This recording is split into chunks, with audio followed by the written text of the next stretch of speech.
I was born in 1964 in Indianapolis, Indiana. When I was born, my mother left the day I was born. And so basically it was just me and my biological father. And he had a lot of issues, so the last thing he needed was a kid. At the age of 3, he got remarried, and she had 3 kids of her own. So at the age of 3, I learned how to be second fiddle. There were such things that went on as I wasn't allowed to eat at the same table with them. I had a little table set up in the corner, and that's where I ate. And basically I was fed whatever was left over. There were times that I had done something, and I don't remember exactly what it was, but I was sent up to my room, and we had these trees outside of the house, and it looked like arms and legs coming in through the windows. They said that that was the devil and he was coming to get me, and they wouldn't allow me to turn the light on. I was scared to death, you know, even still to this day, I'm afraid of the dark. When I turned 5 years old, I caught pneumonia, and I spent 6.5 months in an oxygen tent in the hospital and nearly died. Not once did he ever come to see me. I had an aunt and uncle that lived in Texas at the time, and they spent every penny that they had to come get me and to come see me. At the age of 6, my biological father probably did the best thing possible, and he called my aunt and uncle and asked them if they wanted me, and they said yeah.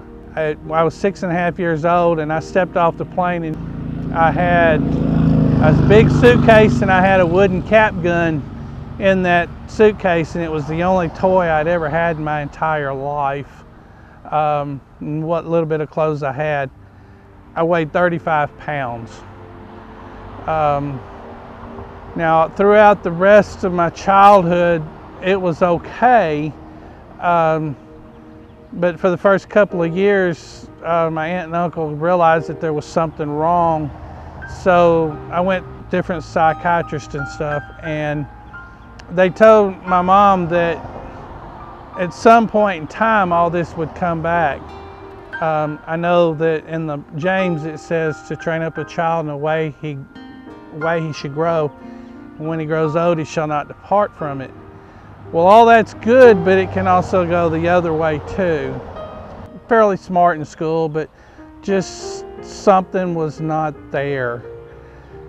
When I turned 19, I left college and just basically just freaked out and just left everything. And I ended up in Memphis, Tennessee. I spent 6.5 years on the streets of Memphis. I've slept under bridges. I remember nights where I would, cold nights where I would find an old piece of carpet and wrap up in that carpet and basically cry myself to sleep wondering why in the world didn't anybody love and care about me?